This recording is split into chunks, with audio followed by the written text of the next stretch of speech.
So hello friends, welcome to my new channel और सुस्वागतम आप सभी का।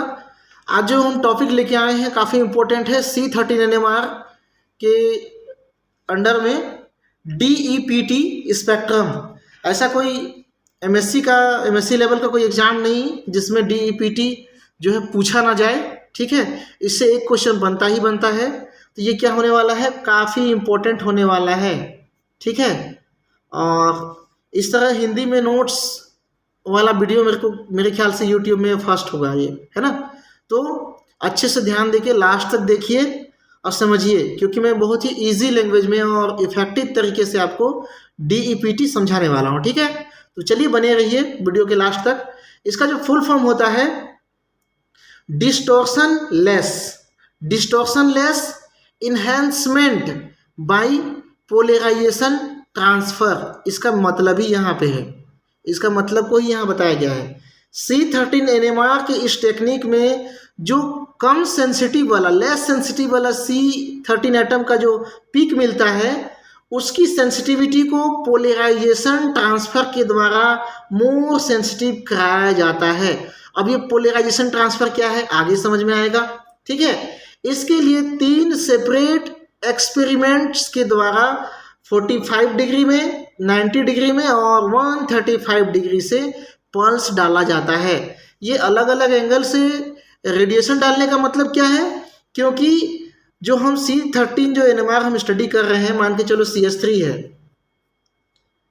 कोई खंड है, CH2 है कोई खंड है, या कोई CH है, तीनों का 3 डायमेंशनल ओरिएंटेशन अलग अलग होता है। और ये तीनों ही क्या करते हैं, अलग अलग एंगल से रेडिएशन डालने पे अलग अलग तरीके से एब्जॉर्प्शन दिखाते हैं। ये भी एक नया कॉन्सेप्ट निकल के आता है। मतलब इससे क्या मिलेगा आपको, 3 तरह के स्पेक्ट्रा प्राप्त होंगे।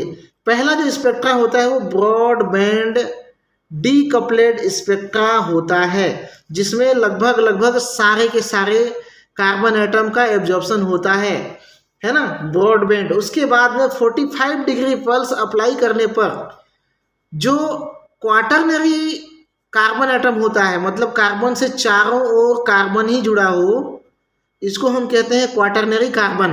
ठीक है, इसको छोड़कर इसका स्पेक्ट्रा जो है यहाँ पे 45 पल्स में नहीं मिलता है।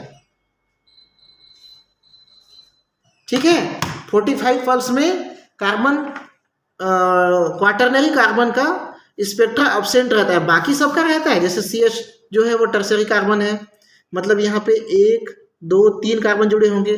CH2 है, मतलब ये सेकेंडरी कार्बन है, यहाँ पे क्या करेंगे 2 कार्बन जुड़े होंगे। CH3 में केवल एक ही कार्बन इधर जुड़ा होगा, तो ये क्या है, प्राइमरी है।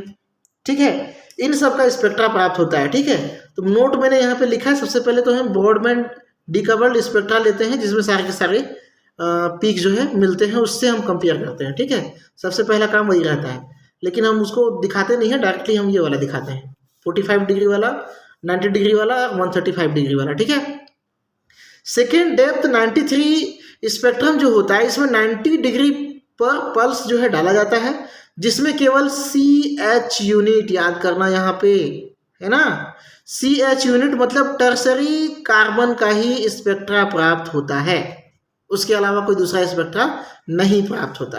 ठीक है, थर्ड जो डेप्थ है 135, ये काफ़ी स्पेशल है। 135 पे पल्स डाला जाता है, जिसमें CH मतलब टर्सरी और CH3 मतलब प्राइमरी। टर्सरी और प्राइमरी का सिग्नल जो होता है वो पॉजिटिव प्राप्त होता है, मतलब ऊपर की तरफ प्राप्त होगा, जबकि CH2 सेकेंडरी जो होगा, कार्बन का स्पेक्ट्रा नेगेटिव पीक प्राप्त होता है, नेगेटिव पीक के रूप में प्राप्त होता है। ठीक है, अब ये तो एकदम नया सा हो गया भाई। हम अब तक जो स्पेक्ट्रा देखे थे सब पॉजिटिव ही देखते आए थे, अब हम देखेंगे नेगेटिव स्पेक्ट्रा कैसे होता है। ठीक है, यहाँ पे मैंने डायग्राम से इसको समझाने का पूरा प्रयास किया है ना जी, जिससे आपको कंप्लीटली जो है समझ में आए। एग्जाम्पल यहाँ पे मैंने लिया है लिमोनिन का ये फार्मूला होता है, जिसमें 1 2 3 4 5 6 7 8 9 और 10 कार्बन होते हैं। देखो यहाँ पे मैंने यह जो छोटा छोटा यहाँ बनाया है, ये हाइड्रोजन की संख्या है। यहाँ पे 2 हाइड्रोजन जुड़े हैं, यहाँ पे 1 हाइड्रोजन जुड़ा है, 1 2 3 कार्बन बॉन्ड है, तो क्या होगा, यहाँ पे 1 हाइड्रोजन जुड़ा है, यहाँ पे 2 हाइड्रोजन जुड़े हैं, ठीक है। यहाँ पे कितने हाइड्रोजन है? 2 हाइड्रोजन है। यहाँ पे भी क्या है? 2 हाइड्रोजन है, ठीक है। तो मैं इस तरह से दिखा रहा हूँ। और एक पोजीशन में क्या है?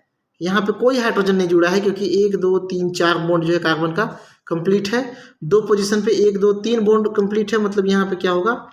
1 हाइड्रोजन जुड़ा होगा। बाकी तो CH3 CH2 दिख ही रहा है, ठीक है। चलिए अब देखते हैं स्पेक्ट्रम। ये 45 डिग्री वाला स्पेक्ट्रम ही मान लो, जिसमें 10 के 10 जो है लाइन आपको मिलेगा। एक क्वाटरनरी वाला यहाँ पे गायब रहता है, तो मैंने इसको दिखाया तो जरूर। नॉर्मल स्पेक्ट्रम में दिखेगा, लेकिन 45 डिग्री में नहीं दिखेगा, ठीक है। 45 डिग्री में नहीं दिखेगा।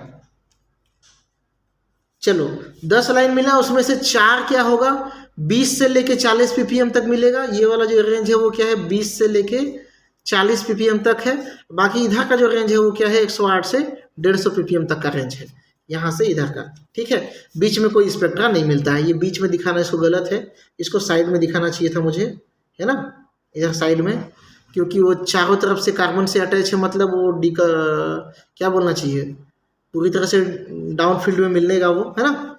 ये यहाँ से हटा देना इसको।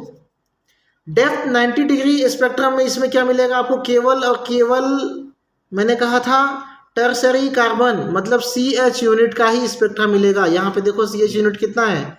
एक तो यहाँ पे है और एक यहाँ पे है, ठीक है। बाकी में तो H2 है, यहाँ पे तो हाइड्रोजन है ही नहीं, ठीक है। यहाँ भी नहीं है 8वें नंबर में। तो यहाँ पे कार्बन नंबर 2 और कार्बन नंबर 4 का स्पेक्ट्रा जो है आपको देखने को मिलता है। इसी तरह अगर आप डेप्थ 135 स्पेक्ट्रम की बात करें तो यहाँ समझने वाली बात है। CH यूनिट कहाँ कहाँ था? कार्बन 2 में था, कार्बन 4 में था। CH3 यूनिट कहाँ पे है?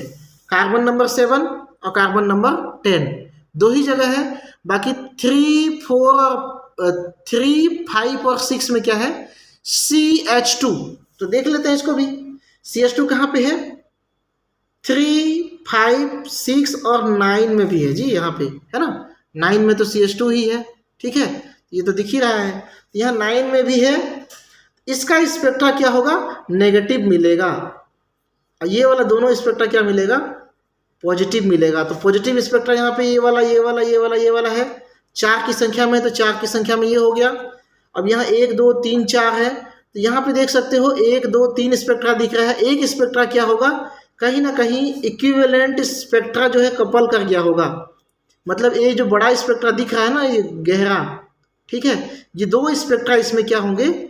मिल गए होंगे, इसलिए क्या है? गहरा जो है दिखाई दे रहा है, ठीक है। अब हम ये नहीं जान सकते कि ये C3 का है या फिर C5 का है, ऐसा कुछ नहीं कह सकते, ठीक है। लेकिन इतना यहाँ मौजूद है, ये हम बता सकते हैं, ठीक है जी। और मतलब यहाँ पे क्वाटरनरी C को मैंने दिखाया है, इसका कोई सिग्नल नहीं मिलता है ना।